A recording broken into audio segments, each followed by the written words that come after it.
பிரச்சனை வந்து அதிகமாகி போயிடும். அப்போ அதையெல்லாம் வந்து கரெக்டாக தெரிஞ்சுக்கணும். தெரிஞ்சுக்கிட்டீங்க அப்படின்னா வாழ்க்கை வந்து சமயம் மாறிடும். ரைட்டுங்களா? இப்போ அடுத்தது வந்து என்னென்னா, இந்த திருமண பொருத்தத்தில் வந்து ஒரு விளக்கம் தரணும்னு நினைக்கிறேன். ரொம்ப யூஸ்ஃபுல்லாக இருக்கும். கல்யாணம் ஆனவங்களுக்கு ஆகாதவங்களுக்கு எல்லாருக்குமே வந்து யூஸ்ஃபுல்லாக இருக்கும். சார் எனக்கெல்லாம் வந்து கல்யாணம் ஆகி 40 வருஷம் ஆகுது, இருக்கட்டும், வீட்டில் உங்களுக்கும் உங்கள் துணைக்கும் வந்து சண்டை வருது அப்படின்னா இப்போ சொல்கிறது மேட்டர் மட்டும் கரெக்டாக புரிஞ்சிட்டிங்க அப்படின்னா மிக சிறந்த தீர்வு உங்களுக்கு. சரிங்களா? கல்யாணத்துக்கு வரன்னு பார்த்துட்டே இருக்கிறோம், தள்ளி தள்ளி போயிட்டே இருக்கு, லவ் பண்ணுறாங்க, கம்யூனிட்டி பிரச்சனை, அதாவது தகுதி இல்லை, வயதில் ரொம்ப வித்தியாசம், கள்ள தொடர்புகள், எல்லாத்துக்குமே வந்து இதில் ஒரு தீர்வு இருக்குது. சரிங்களா? கடைசி வரையும் பாருங்கள், அதையும் நம்ம வந்து பார்த்துடலாம். இன்னும் கொஞ்ச நேரத்தில் வந்து லைவ் வந்து முடிச்சுக்கலாம். சரி, ரைட். எல்லாம் இன்ட்ரெஸ்டாக பார்த்துட்டு இருக்கீங்க. அதனால் நானும் வந்து லைவ் பண்ணி கிட்டத்தட்ட ஒரு 6 மாதங்கள் ஆகுது. இருக்கிற வேலையில் என்னால் வந்து பண்ண முடியல. சரி, இன்றைக்கி வந்து எல்லாருமே இன்ட்ரெஸ்டாக பார்த்துட்ருக்கீங்க. ஸோ அதனால் நம்ம என்ன பண்ணலாம் அப்படின்னா, இன்னும் கொஞ்சம் நேரம் வந்து பார்ப்போம், முடிஞ்சளவு வந்து பார்த்துருவோம் நம்ம. ரைட். இப்போ அடுத்தது வந்து திருமண பொருத்தம். திருமண பொருத்தத்தில் எல்லாரும் செய்கிற தவறு என்ன அப்படின்னா, இந்த 10 பொருத்தங்கள் பார்த்து பார்த்து ஏன் தான் இப்படி கெட்டு போகிறீங்கன்னு எனக்கு ஒன்றும் புரியல. எனக்கு 1970 80லேருந்தே அதே 10 பொருத்தம் தான் பார்க்குறீங்க. ரச்சி இருக்குது, மகேந்திரன் இருக்குது, ராசி பொருத்தம் இருக்குது, வசிய பொருத்தம் இருக்குது, யோனி பொருத்தம் இருக்குது, இப்படி கல்யாணம் பண்ணிக்கிறீங்க. ஆனால் வந்து ஏகப்பட்ட கருத்து வேறுபாடுகள், பிரிவுகள், கோர்ட்டு வரையும் போயிடுது, டைவர்ஸும் கூட வாங்கிக்கிறாங்க. தயவுசெய்து சொல்கிறேன், இந்த 10 பொருத்தத்தை நம்பிட்டு இருக்காதீங்க. அது ஃபெயிலியர் ஃபெயிலியர் ஃபெயிலியர். அது மட்டும் பார்க்காதீங்க. ஆக்சுவலாக வந்து திதி யோகம் கரணம் முடக்கு தோஷம் வைநாசிக தோஷம் இதை கனெக்ட் பண்ணி பார்க்கும்போது தான் இதுவரை ஒரு கம்ப்ளைண்ட் கூட வந்தது கிடையாது.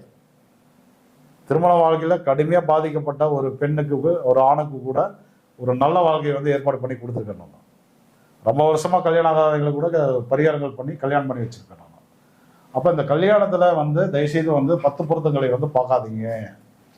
அதே போல் எல்லாரும் வந்து செய்கிற தவறு என்னென்னா, எங்கள் பொண்ணு எங்கள் பையன் இந்த நட்சத்திரம், எங்களுக்கு எந்த நட்சத்திரம் பொருந்தும் அப்படின்னு ஒரு கேள்வி வைக்காதீங்க. அப்படி ஒரு பதில் வந்து கிடையவே கிடையாது. ஏன் அப்படின்னா, நீங்கள் இப்போ வந்து உங்கள் பொண்ணு வந்து திருவோணத்தில் வந்து பிறந்திருக்கு அப்படின்னா, திருவோண நட்சத்திரத்தில் சந்திரன் இருக்காருன்னு அர்த்தம். இன்னொரு பையன் வந்து இப்போ அவர் வந்து பூச நட்சத்திரத்தில் பிறந்திருக்காரு. சரி, ஓகே. இந்த 2 கிரகங்கள் தான் அவருடைய ஜாதக பலனா? ஒரு ஜாதகத்தில் மொத்தம் 8 கிரகம் இருக்குல்ல, அந்த 8 பேர் ஏதோ ஒரு நட்சத்திரத்தில் நின்று தானே இருப்பாங்க. ஒரு லக்னம் இருக்குல்ல, ஒரு தசாபுத்தி இருக்குல்ல, எதிர்காலத்தில் ஒரு தசாபுத்தி மாறிக்கிட்டே தானே இருக்கும். கோச்சாரத்தில் வந்து சனி பயிற்சி வந்துச்சா குரு பயிற்சி வந்துச்சான்னு கேட்குறீங்க இல்லையா? எனக்கு 7.5 சனியான்னு கேட்குறீங்களா இல்லையா?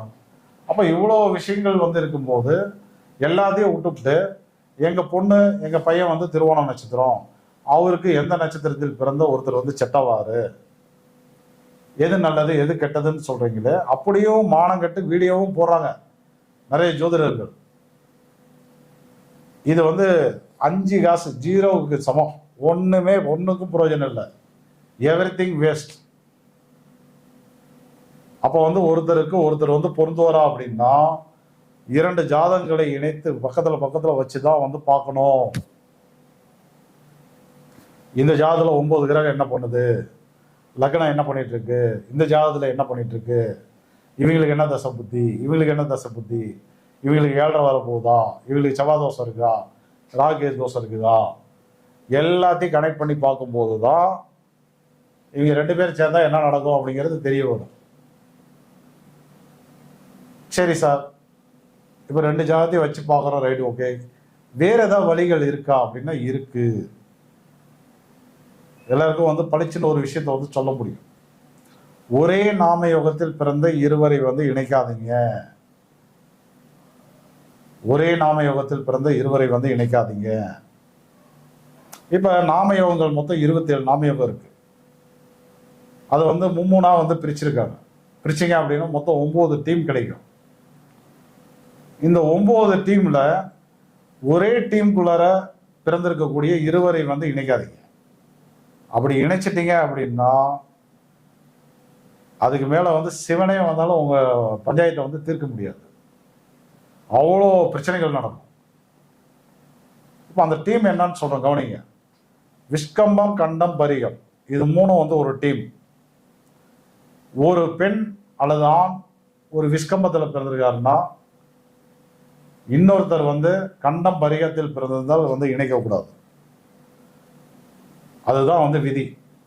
ஏன் அப்படின்னா அந்த 2 பேருக்குமே வந்து யோகத்தை தரக்கூடிய கிரகமும் கெடுபலனை தரக்கூடிய கிரகமும் ஒரே மாதிரியே வரும்.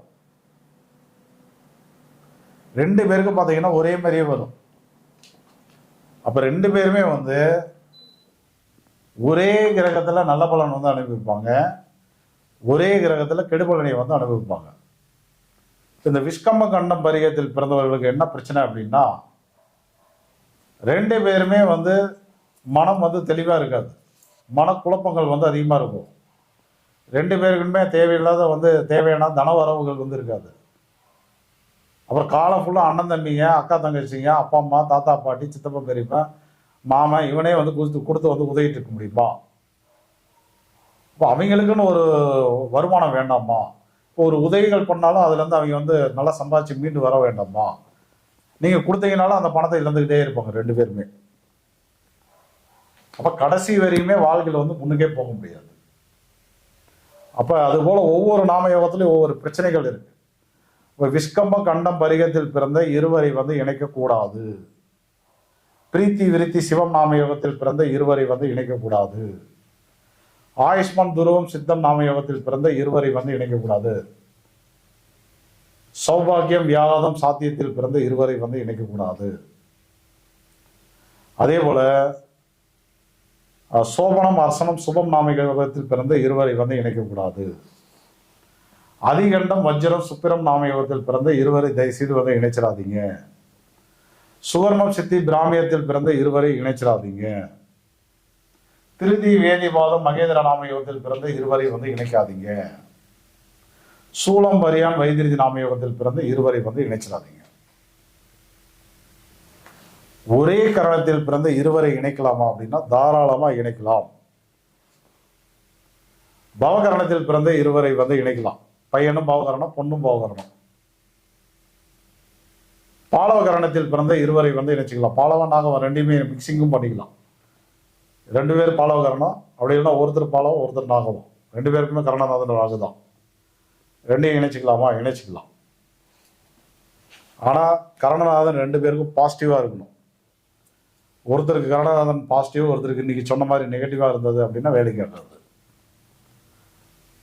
இருவரும் கௌளவகரணம் இணைச்சிக்கலாம், இருவரும் கரசிகரணம் இணைச்சிக்கலாம், இருவரும் வனசிகரணம் இணைச்சிக்கலாம் தாராளமா.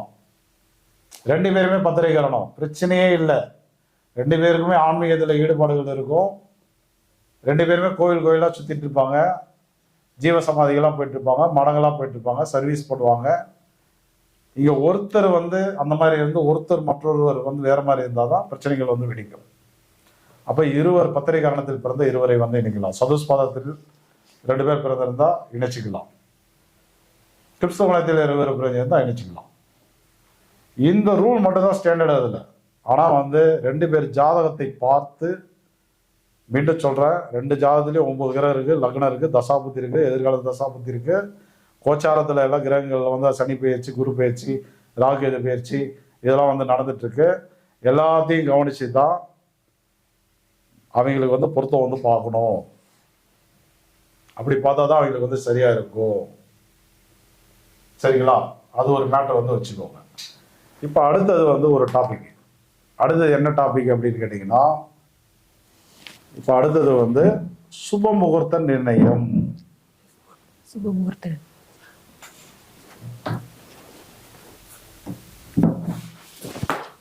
முகூர்த்தம் கல்யாணம்